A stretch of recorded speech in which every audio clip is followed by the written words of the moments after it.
온 국민 방송 OKTV 시청자 여러분 안녕하십니까? 톡톡고 진행자 조영수 국장, 김혜진 간사입니다.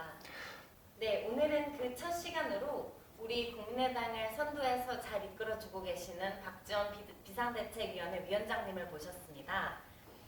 비대위원장으로 취임하신 지 이제 한 달이 조금 넘었는데요. 먼저 간단한 소회를 조금 부탁드리겠습니다. 우선 잘 이끌어 주신다고 해서 감사합니다.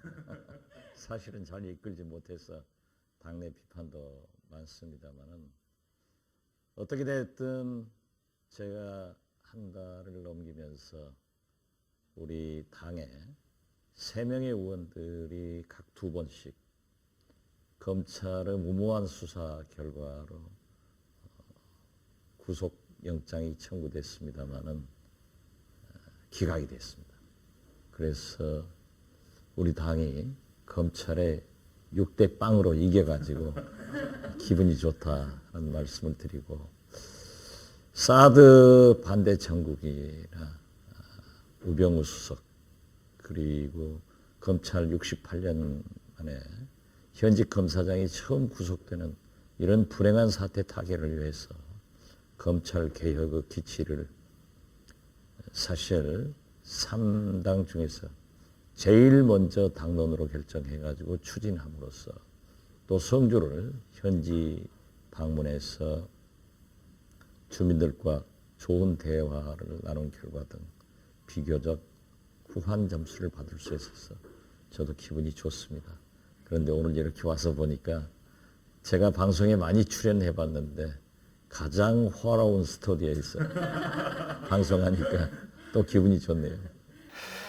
네, 이 시간을 위해서 네티즌들에게 사전에 질문을 받았습니다.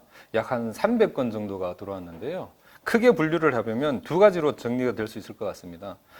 전당대회를 포함한 당 조직 재정비를 위해서 어떤 계획을 가지고 계신지, 그리고 내년 대선 준비에 대해서 어떤 계획으로 준비를 하고 계신지가 가장 질문이 많았습니다. 이 2 부분에 대해서 좀 짧게 말씀 부탁드리겠습니다. 우선 전당대회는 빨리 하는 것이 최상의 방법입니다. 그렇지만은 우리가 지난 총선 때 안철수 대표가 여의도에 텐트 하나 쳐가지고 안철수 기적으로 38석의 의석을 확보하는 성과를 냈는데요. 거기까지가 한계였던 것 같아요. 우리가 튼튼한 집을 짓지 못했고 그 텐트 속에서 살다 보니까 여러 가지 기초공사가 안 됐었는데, 이제 당연당규 재정위원회를 구성하고 또 우리 당직자들이 갖춰지고 38명의 의원들도 새벽 7시부터 교육, 정책 토론 이런 것을 23번 계속했지만은 95%의 참석률을 보이는 등 당직자 또 우리 의원들 이런 호흡을 잘 맞춰가지고 준비가 제대로 되는 것 같습니다. 제가 엊그제 보고받은 바에 의하면은 우리 당원이 이제 약 8만 8천 명 정도 됐고, 그 중에 약 10%가 권리당원으로 파악이 되는데, 어떻게 됐든 8월 말까지 당헌당규 재개정위원회가 완전히 만들어져야 되고, 당원 배가 운동을 성공적으로 한다고 그러면은 제 생각으로는 약 15만 내지 20만의 당원만 되면은 바로 전당대회를 해서 지도체제를 만들어야 된다. 비상대책위원회는 그 운명이 빠르면 빠를수록 좋습니다. 내일이라도 장례식 치를 수 있도록 모든 준비가 되어가고 있기 때문에 문제가 없고, 사실 우리는 대중정당이에요. 이념정당이 아니니까 가치관이 목표가 아니고 집권이 목표입니다. 그래서 내년 이 박근혜 정권의 실정을 보고, 지난 4.13 총선에서도 국민들이 엄중한 심판을 했지만은 반드시 정권 교체를 해야 되고, 그렇게 하기 위해서는 국민이 만들어준 이 황금 분할 삼당 체제를 유지하면서 안철수 대표가 됐건 천정배 전 공동대표가 됐건 누구건 대통령 후보가 되고 싶은 사람은 국민 속으로 들어가서 국민의 지지를 받고 또 그 국민과 함께 정책과 공약을 생산해내서 국민의 평가를 받아야 된다. 이런 생각을 갖습니다. 그렇지만은 어떤 경우에도 안철수 한 사람으로 우리 당이 이루어지면은 또 천정배와 그렇게 경쟁한다고 해서 크게 이루어지리라고 보지 않기 때문에 안철수 전 대표 스스로도 얘기했지만은 손학규건 정운찬이건 우리는 열린 정당이기 때문에 그분들과 영입을 해서 한번 한바탕 흥행이 될 수 있는 그런 경선을 치루어서 좋은 정책을 제시하면은 국민의당이 집권한다 이런 생각을 가지고 있습니다. 네, 지금까지는 조금 정치적인 질문이었다면 지금은 조금 더 가볍고 사적인 질문을 좀 드리겠습니다. 첫 번째 질문은 이제 비상대책위원장님께서는 무엇을 할 때 가장 행복감을 느끼시나요? 저는 흔히 워커홀릭이라고 그래요. 일하는 것을 굉장히 좋아하기 때문에 대단히 미안한 얘기지만 우리 이제는 결혼했습니다마는 우리 두 딸들한테 비난받는 게 아빠 우리하고 엄마하고 휴가 한번 가봤어? 하는 걸 들을 때 참 가슴 아프지만은 그냥 일하는 게 좋고 정치하는 게 가장 행복한 것 같아요. 그래서 저는 휴가를 못 갔지만은 우리 당이 창당된 지 1년도 못 됐기 때문에 휴가 당직자들 없다. 그래서 무슨 소리냐. 다 휴가 가시도록 해라. 그리고 우리 보좌관들, 비서들 다 휴가 보내고 저는 열심히 뛰어다니는 게 취미입니다. 정치하시는 게 행복하시다 그러는 게 조금 의외긴 한데요. 일단 뭐 하시면서 행복한 만큼 그 정치를 받는 국민들도 많이 같이 행복했으면 참 좋겠습니다. 그런 의미에서 조금 다른 질문을 드려보겠습니다. 위원장님께서는 어떨 때 가장 부끄럽고 좀 민망하실 때가 있습니까? 그 뭐 사실 우리가 하루를 반성할 때 전등을 탁 켜고 생각하면은 옆에 제 아내가 누워 있을 때 그 아내도 모르게 내 코가 빨개지는 그런 순간들이 있어요. 그런데 아무래도 정치를 하다 보면은 좀 남에게 독한 일을 많이 할 수밖에 없잖아요. 요즘 보면은 박근혜 대통령이나 우병우 수석이 이 박지원만 생각하면은 불끈불끈 일어나실 거예요. 그러면은 과연 나는 얼마나 잘했는가? 내가 얼마나 그분들보다도 뭐가 나은가? 이런 걸 생각할 때 저 혼자 어둠 속에서도 코가 빨개지는 것을 느끼는 그런 순간이 많습니다. 그것도 역시 정치적인 것 같은데요. 이게 사적인 질문이어야 하는데 지금 계속 정치적인 답변을 해주셔가지고 일단 다음 질문은 인생의 터닝 포인트가 좀 있으시다면 말씀해 주실 수 있으실까요? 제 터닝 포인트. 네. 뭐 아무래도 저는 제 아내를 재수학원에서 만나가지고 7년간 쫓아다녀서 결혼을 했어요. 그런데 그 결혼할 때까지 손은 잡아봤지만은 키스 한번 못 해보고서 결혼을 했어요. 지금 세상 사람들이 생각하면 다 웃기는 거지만 우리 때는 그랬고 또 우리 때도 좀 개방적이었지만 제 아내가 좀 굉장히 보수적 성격이라 그래서 그 아내하고 결혼한 게 큰 터닝 포인트였고 역시 인생으로는 제가 저희 큰 형님이 미국에서 계셨기 때문에 제가 서울에서 LG에 다니다가 이제 미국으로 가서 미국 생활을 하면서 돈을 번 것. 제가 우리 미국 교포사회에서 돈이 제일 많은 사람이었어요. 맨하탄에 빌딩도 많았고 우리 집도 아주 컸고, 뭐 저는 한국에 와서 부러운 게 없어요. 제일 좋은 집에서도 살아보았고, 우리 집 엄청나게 좋았어요.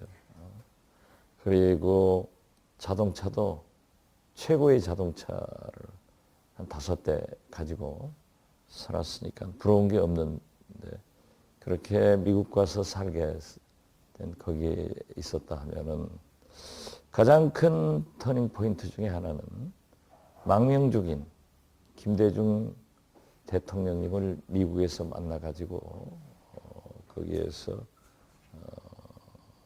저는 사실 그 전두환 대통령과 굉장히 가까웠어요. 제가 뉴욕 한인회장, 미주 지역 총연합회장을 하면서 그 전두환 대통령이 미국 오시니까 아무래도 가까워질 수밖에 없었죠.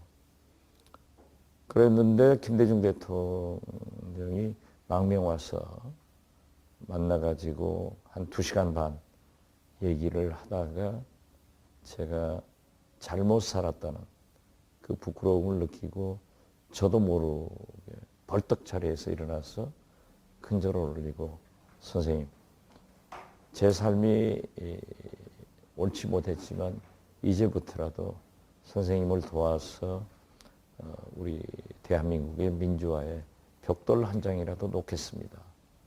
그때는 사실 김대중 선생이 대통령 된다, 뭐 정치적으로 재기한다 하는 것은 없었어요.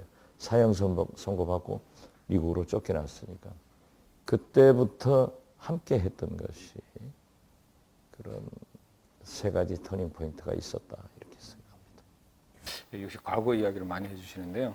뭐 알파고를 비롯해서 지금 인공지능이라든지 그 과학이 발달이 굉장히 눈부시게 일어나고 있습니다.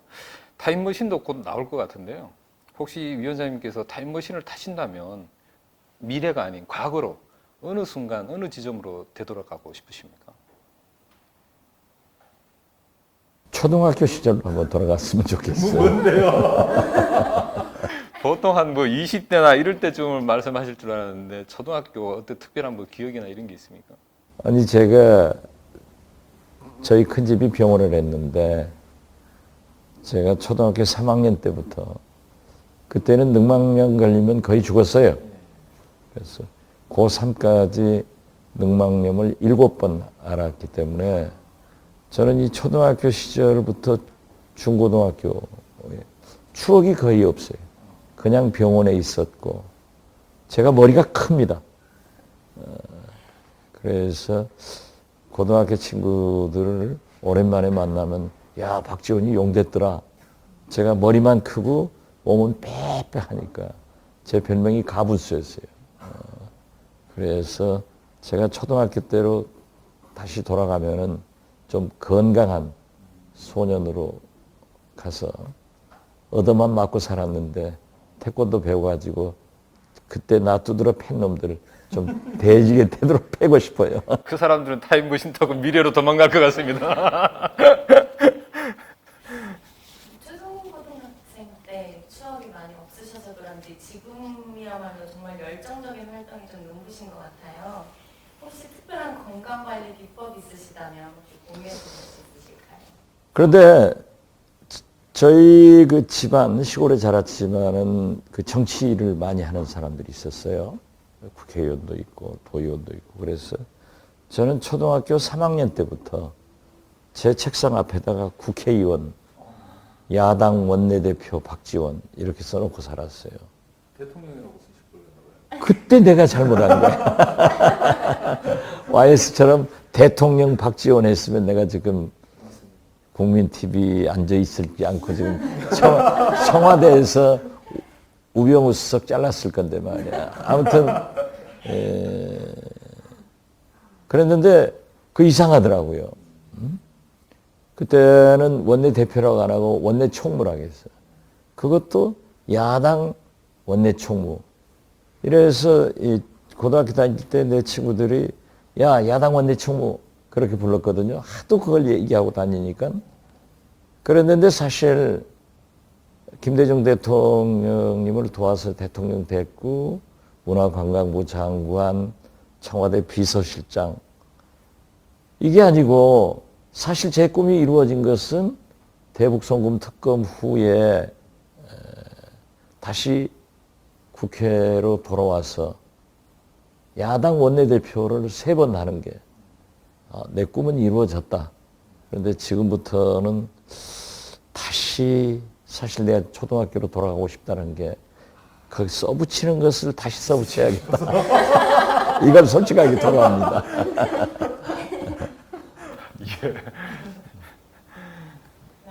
이번에는 좀 스피디하게 스피드 OX 퀴즈를 제가 좀 준비를 했습니다.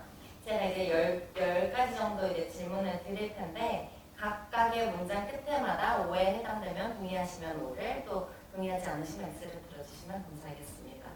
첫 번째, 나는 다시 태어나도 정치를 할 것이다. 나는 다룰 수 있는 악기가 있다.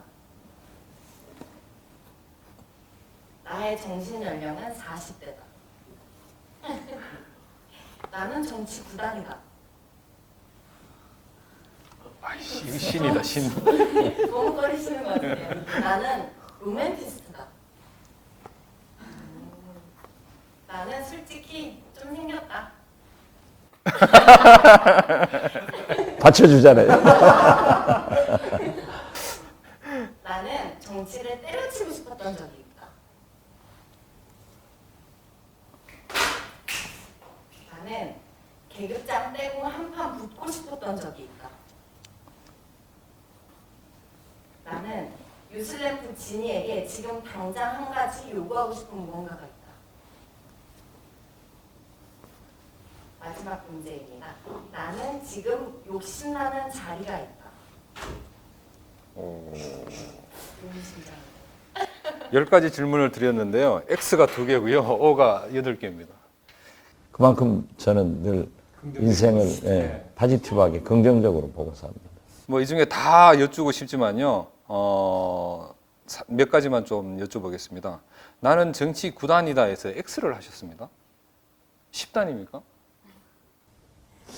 남들이 그렇게 부르는데 저까지 9단이라고 하면은 좀 쑥스러워서 그런데 만약에 그것이 뭐였다면 이렇게 다시 들겠습니다. 그리고 또 한 가지요. 정치를 때려치우고 싶었던 적이 있다 해서 O를 드셨습니다. 혹시 말씀해 주실 수 있나요? 대북송금 특검으로 구속을 했는데 노무현 대통령이 저한테 그래서는 안 돼요. 당시 민정수석이 문재인 전 대표인데 노무현 대통령의 광주의 기적은 이 박지원과 당시 광주시장인 박광태 시장이 만들어냈습니다. 왜냐하면 김대중 대통령께서 경선에 개입을 안 했지만 그래도 노무현 대통령이 가장 정체성을 잘 이어갈 뿐이다. 대통령에 낙선하더라도, 즉 재집권을 못하더라도 최소한 우리 당의 정체성은 지켜나가야 된다. 이걸 굉장히 강조하셨는데 당시 국민 경선에서 제주, 울산에서 근소한 차이로 패배를 했어요. 그러니까 한번 신경 좀 써보아라 해서 제가 광주로 박광태 시장에게 전화를 해서 붐을 일으켜라 해가지고 거기에서 승리함으로써 노무현 대통령이 탄생했는데 김대중 대통령과 저는 그 노무현 대통령의 그 정체성 하나를 보고 설사 실패하더라도 우리 민주당의 정체성은 이거다. 이걸 평가를 했는데 소위 김대중 대통령과 노무현 대통령의 차별화를 위해서 역사적인 6.15 남북 정상회담을 폄훼하고 그 특검을 하는 것을 보고 제가 감옥에 가서 왜 내가 이런 정치를 했던가 하고 한없이 울었습니다. 그때 후회를 했고 그러나 제 아내와 제 두 딸들이 감옥으로 면회 와서 하면은 제가 제 딸들한테 그랬죠. 할아버지는 독립운동을 위해서 대구 형무소에서 옥고를 치렀고 아빠는 통일을 위해서 감옥에 있으니까 너희들은 자랑스럽게 생각해라 했는데 또 그게 운명인지 이렇게 노무현 대통령이 결국 풀어주고 복권해줘서 또 정치를 하게 되니까 다 잊고 했죠. 진짜 제가 능력만 있다면 타임머신을 들여서 초등학교로 되돌아가게 해야 될 것 같습니다. 예. 그다음에 요술램프 지니에게 한 가지 주문할 무언가가 있다라고 말씀하셨는데요. 어떤 겁니까? 저를 대통령 만들어 달라고 한번 말하고 싶은데 그건 아니고 우리 국민의당이 집권할 수 있는 어떤 방법을 좀 가르쳐 줬으면 합니다. 저는 제가 말을 하고 싶다면 저는 타임머신을 달라 그러겠습니다. 예, 말씀 감사합니다. 이런 질문들을 사실은 조금 드리기 어려운 질문들도 없잖아 있었는데 쉽게 해주셔서 고맙습니다. 그럼 또 네티즌들이 한 질문들 이어서 가도록 하겠습니다. 평소에 내 인생에 있어서 이거야말로 참 감사하다라고 느끼셨던 부분이 있으면 어떤 부분이신지? 뭐 저도 이제 크리스찬이기 때문에 성경으로 범사에 감사한 생각을 가지고 있지만 저는 늘 그 모든 것을 포지티브하게 긍정적으로 보고 살고 낙관적 생각을 합니다. 그래서 범사에 감사하다고 생각하기보다는 그래도 제 아내와 제 두 딸들에게 늘 감사하고 또 김대중 대통령 네 분들이 그 갖은 저에 대한 험담과 모략도 있었지만은 저를 끝까지 믿어주고 또 저도 지금 김대중 대통령은 서거하셨지만은 금년 96 되신 이호 여사님을 잘 모시는 것이 하늘이 준 우리 부부에게의 소명이다 해서 이호 여사님을 잘 모시려고 노력하는 것 이런 것들이 늘 감사하게 생각하고 그래도 시간만 있으면 동교동에 갑니다. 어제도 갔더니 저 보면 좋아하셔요. 그런데 요즘 건강이 한창 나쁘셨다가 다시 좋아지시고 오늘 모처럼 점심 외식도 하셔서 굉장히 기쁜 생각이 많습니다. 그런 것들이 감사합니다. 범사에 감사함을 느끼고자 하는 거는 누구나가 다 그런 것 같아요. 근데 사람이라면 범사에 감사하려고 하지만 그래도 한순간은 후회되는 일도 있고 또 아쉬운 일들도 본인들이 이렇게 하기도 하잖아요. 혹시나 가장 후회나 아쉬움이 남는 정치적 결단이 있다면 혹시 말씀해 주실 수 있으실까요? 글쎄요, 그런 것은 특별히 제가 없는 것 같아요. 아무튼 저는 정치를 시작해서 그렇게 그냥 실패 없이 물론 시련은 있었지만 그 혼자서 느낀 괴로움 이런 걸 했지만은 뭐 그렇게는 생각 안 했고 최근 지금 제가 비대위원장을 하면서 우리 국민의당에 대해서 굉장히 걱정을 합니다. 왜 그러냐니까는 우리는 야당이에요. 국민이 우리를 야당을 만들어주라고 하는 것은 만들어준 것은 야당답게 정치를 하라는 거예요. 그러면 우리의 최대의 목표는 집권 여당과 박근혜 대통령을 도우면서도 반대할 일이 있으면 과감하게 투쟁해야 되는데 이런 좀 투쟁성이 우리 당에 굉장히 부족하다. 그러니까 제가 의원들에게 우리는 좀 야당다워야 된다 하면은 의원들이 그래요.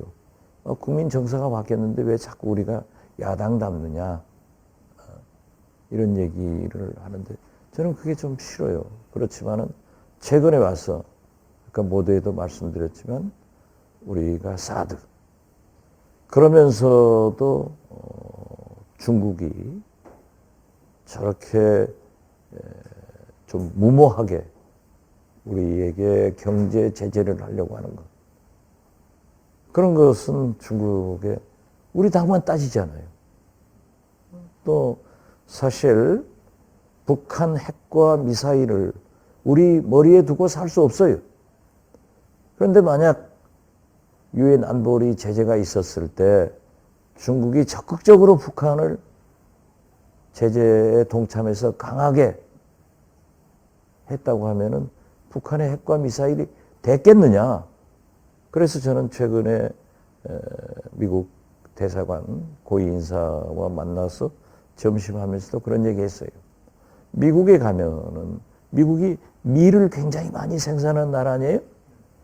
밀 수출을 3일만 구라파로 하지 않으면은 구라파의 레스토랑에 빵이 떨어진다 하는 얘기가 있는데 만약 중국이 3일간만 원유나 식량 북한에 지원을 안 했다고 하면은 핵과 미사일 개발을 못했을 거다. 그 1차적인 책임이 중국에 있다는 것을 알아야 된다. 그런데 사드를 배치한다고 해서 그 대국이 우리 대한민국에 경제 제재를 하려고 움직이고 있는 것은 중국이 대국답지 못하다. 그리고 어떻게 미국과 중국이 G1, G2 국가 아니에요? 평화 경쟁을 해서 그 발전된 기술과 경제적 부를 세계의 빈곤 국가를 원조를 했으면 지구상에 평화가 있을 건데 미국과 중국이 군비 경쟁을 해서 이렇게 우리를 어렵게 만들 수 있느냐. 중국 당신들도 그렇게 잘한 일만 있는 게 아니다. 이렇게 얘기하는 것은 우리 당밖에 없기 때문에 저는 좀 우리 당이 할 말을 하고 싸울 때는 싸우고 박근혜 대통령을 도울 때는 도와야 되는데 좀 야당답지 못해. 그래서 우리가 자식도 태어나면 그렇잖아요. 남자는 남자답게 기르고 여성은 여성답게 해야지. 그래서 그런 때 좀 갈등을 느끼고 전 그래요. 박지원이 요즘 뭐 국민의당에 혼자밖에 없다. 북치고 장구친다. 북치고 장구치니까 잘 되고 있잖아요. 그래서 이제 나는 징 칠 날만 남았다. 징 땅 치면은 박지원의 막은 내릴 테니까 한번 잘해봐라. 이런 생각으로 하루하루를 열심히 합니다. 예. 정치를 참 오래 하셨습니다. 우리 위원장님께서요. 근데 발의한 법안도 참 많으실 건데요. 혹시 발의한 법안 중에서 이것만큼은 진짜 내가 법안 발의하기를 잘했다라고 하는 기억에 남는 법안이 있습니까? 그 법안이 통과는 안 됐어요. 그래서 이번 20대 국회에서도 통과를 했는데 우리가 지금 경제민주화 굉장히 부르짖고 있는데 여의도 국회에서 재벌과 경제민주화를 부르짖으면서 비난하지 않으면은 국회의원이 마치 아닌 것 같아요. 그런데 한 2, 3개월 전에 안철수 대표가 저도 처음에는 뜬금없다 했어요. 삼성과 한화가 M&A를 아주 잘했다 하는 거예요. 깜짝 놀랐는데 그 다음이 그렇게 우리나라 재벌과 대기업이 특화돼야 한다. 그래서 삼성이 종합백화점처럼 무엇든지 다 중소기업 범위도 다 긁어먹어서는 안 된다. 삼성은 애플의 길을 가는 것이 좋다. 그래서 진짜 그건 아주 쉬우면서도 우리나라 재벌 대기업의 미래가를 제시하는 말이다. 그래서 저는 안철수 대표가 그래도 우리 정치 지도자 중에서 우리는 전부 발등에 불 떨어진 현실을 쫓아다니는데 미래를 얘기하는 사람을 두 분 봤다. 김대중 대통령, 안철수 대표다. 그래서 난 높이 평가를 합니다. 그런데 제가 발의한 법안에 이 재벌들이 한식 뷔페 식당을 열어가지고 골목 식당을 다 죽여요. 그래서 제가 세게 그 제한하는 법을 만들고 회견을 가져서 공격을 했어요. 공격을 했더니 모 경제신문에서는 서울대학교 교수는 아무래도 그분들은 보수적이니까 이 한식을 국제화하기 위해서는 재벌들이 그렇게 식당을 해야 된다. 언제까지 우리가 골목 상권의 맹이야 되느냐 하는 걸 인터뷰를 하고 저를 인터뷰해서 그래서는 안 된다 하는 게 있는데 그렇게 세게 나가니까는 한식 뷔페 그 개점하는 것을 재벌들이 다 중단했어요. 그래서 저는 지금도 그 법안을 다시 냈고 또 모든 그 쇼핑몰, 아울렛 이런 걸 뭐 서울 광역도시 같으면은 이해가 돼요. 그런데 인구 2, 30만, 10만 사는 데까지 대재벌들의 그런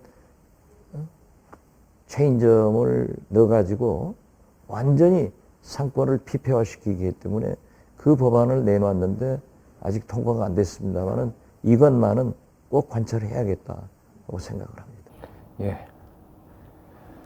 다음 질문 드리겠습니다. 정치인으로서 가장 영광스러웠던 순간은 언제였습니까? 그건 아무래도 김대중 대통령이 당선되는 그 순간 그리고 정권 재창출한 노무현 대통령이 당선되는 순간이 가장 기분이 좋았어요. 제가 국회의원 당선되는 날보다도 훨씬 좋더라고요. 그래서 그 짜릿한 순간을 내년에 꼭 한번 세 번째 가져보려고 합니다. 그 옆에 저도 있었으면 좋겠습니다. 아, 당연히 함께 느낄 거예요. 이제 정치인으로서 그 다음 세대, 미래 세대에는 우리 박지원이라고 하는 이 세 글자가 어떤 기억으로 남겨졌으면 좋을지.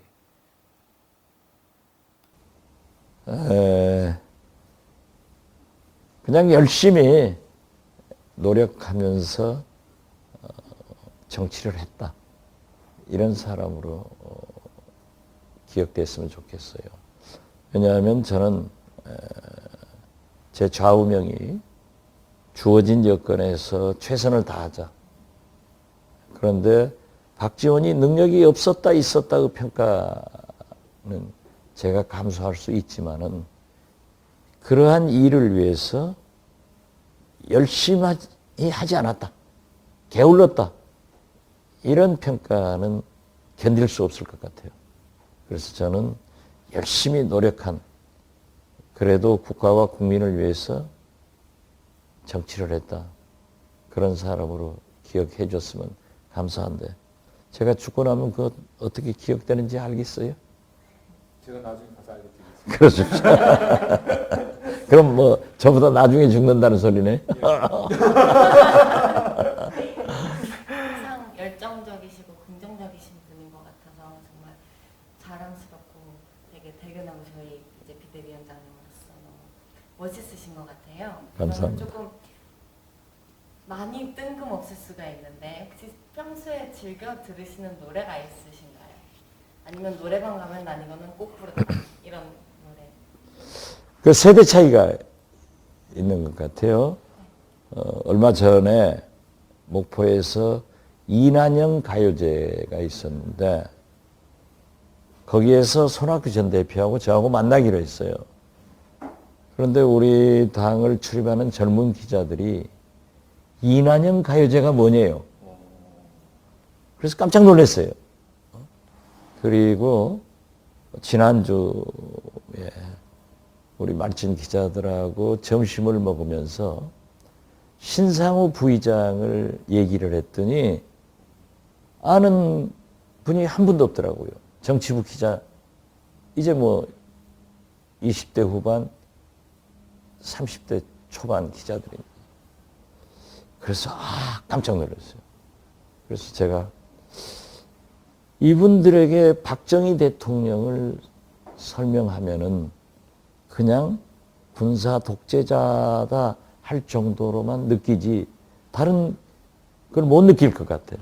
마치 우리 세대가 김옥균 느끼는 것 같아요.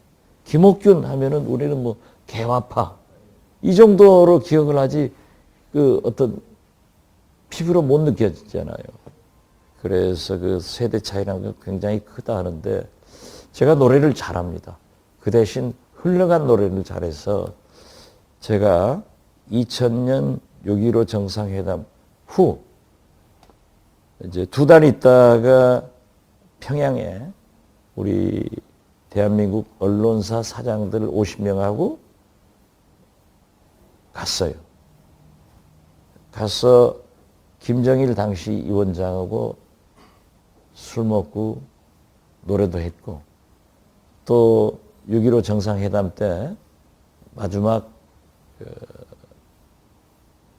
오찬장에서 노래를 한번 했더니 저보다 하라고 그랬어.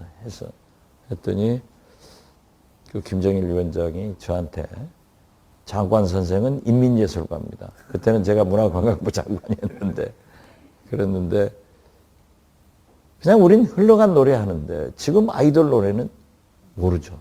그래서 제가 그럽니다.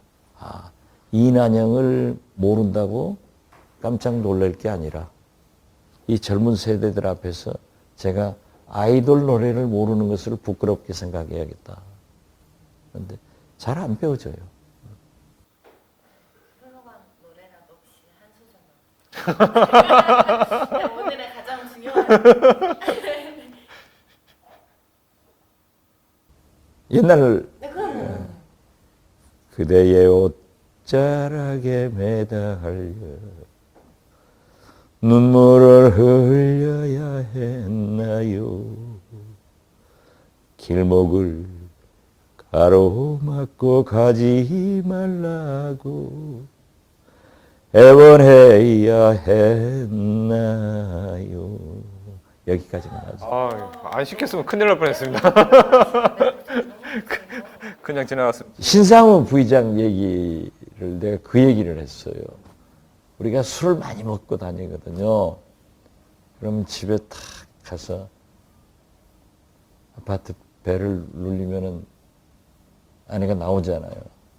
내가 탁 서서 나는 다시 태어나도 당신만을 사랑하리.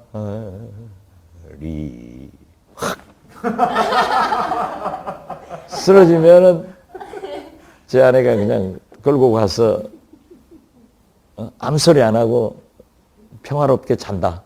이렇게 얘기를 했더니 신상우 부의장님이 그분이 아주 키도 크고 잘생겼어요. 노래도 잘하셔. 자기가 집에 가서 그랬대요. 딱 하고. 그래서 당신만은 이렇게 했더니 그 사모님이 이 미친 영감탱이 어디서 하든지 봐서 여기서 하라고 그러고 폭 밀어버리더래. 그래가지고 문을 닫아버린 거예요. 차는 가버리고. 그 뭐 부의장 장관 하신 분이 체면이 있으니까 문 때릴 수도 없고 그래서 아파트 계단에서 아침까지 잔노라고 내가 네 박 실장 네 따라서 하다가 혼났다 그런 얘기가 있어. 아니, 노래 실력이 조금 차이 났던 게 아닐까요? 세대 차이가 있어요. 예, 이러다 보니까 어느덧 약속된 시간이 다 되었습니다. 정리해야 될 시간인데요. 마지막으로 여러분들이 궁금해 하실 수 있는 질문 하나 드리겠습니다. 이거는 OX로 대답해 주시면 될 것 같습니다. 전당대회에 당대표로 출마하실 계획이십니까? 말로 하면 안 돼요? 말로 하셔도 됩니다. 아, 애매한 말씀을 하실까 봐서 OX라고 하라 그랬더니 그냥 두 개를 같이 들어보셨네.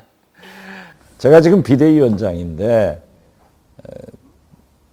또 당헌당규 재개정위원회에서 또 당원 모집이 열심히 되고 있는데 뭐 제가 솔직히 잘 아시지만 비대위원장 되면은 당대표가 되면은 뭐 당직도 개편하고 자기 사람 뭐 대변인 심고 하는데 한 사람도 안 있잖아요.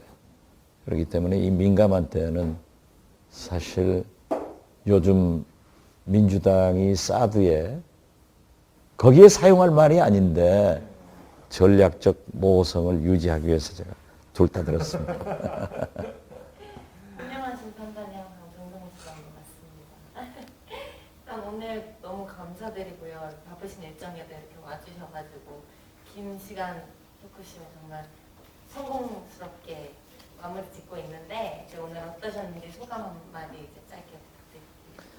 예, 우선 오늘 시청해 주시는 우리 국민의당 당원 여러분, 국민 여러분 대단히 감사합니다. 제가 사실 오늘 재밌게 하려고 노력을 했지만은 마음은 천근만근입니다. 우리 국민의 많은 분이 사드를 배치하면은 북한의 핵과 미사일이 일거의 무용지물이 될 것이다 라고 하는데 그것은 아닙니다. 그래서 우리는 정치적, 경제적, 사회적, 특히 군사적 차원에서도 사드 배치를 반대하고 있고 제가 지난달 20일 스님으로부터 성주의 사드 배치 장소를 면단위 쪽으로 옮기려고 한다는 얘기를 들었는데 오늘 드디어 박근혜 대통령께서도 성주 내에서 옮길 듯이 얘기했는데 또 지난 월요일 성주에 가서 군수님에게 확인했더니 절대 옮기는 것 반대하고 우리는 사드가 성주로 와서 반대하는 게 아니라 사드가 사드이기 때문에 반대한다는 말씀을 들었는데 아직까지 우리 정부가 이렇게 국민을 속이면서 호도하면서 시간을 보려고 하는 그런 순간이고 또 잘 아시다시피 참 검찰, 청와대 민정수석 이런 어두움이 있는데 오늘 방송을 했습니다. 또 기왕이면 재밌게 하려고 노력을 했지만은 잘 되지 않네요. 제 자랑이 있다면은 음성이 굉장히 좋은 건데 어제 저녁에 술을 많이 마셔가지고 음성도 나쁘지만은 어떻게 됐든 우리 국민의당이 이러한 시설이라도 창당 3, 4개월 만에 갖추어서 이렇게 화려한 스튜디오에서 인사드려서 무척 반갑습니다. 저희들은 국민 편입니다.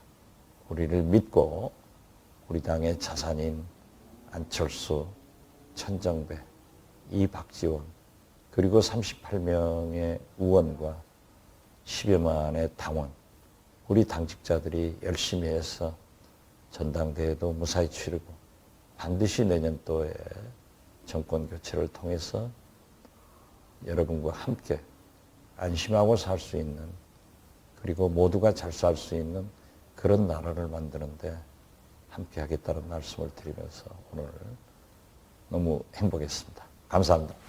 네, 정말 감사합니다. 바쁘시고 여러 일들 많으시고 머리도 복잡하실 텐데 그나게 이렇게 웃으면서 즐겁게 해주셔서 정말 들으시는 분도 보시는 분들도 굉장히 행복감을 느꼈을 거라고 생각을 하고요. 정말 국민의 당의 의자를 뜻의자를 쓰시는 분이 있더라고요. 정말 국민의 뜻을 모아서 국민들이 원하는 당으로 잘 만들어 주실 것이라고 믿고 기대하고 또 그렇게 저희들 열심히 옆에서 돕고 응원하도록 하겠습니다. 국민의 당이 국민 속에서 국민들과 같이 호흡하는 그런 당으로 만들어 주실 거라고 꼭 믿습니다. 이상으로 온국민 방송 OKTV 톡톡고 첫 시간을 마치도록 하겠습니다. 다음 이 시간에는요, 안철수 전 대표님을 모시고 또 이런 시간을 가져볼까 합니다. 시청자 여러분께서 많이 관심 가져주시고 응원 부탁드리겠습니다. 다음에 뵙겠습니다. 감사합니다.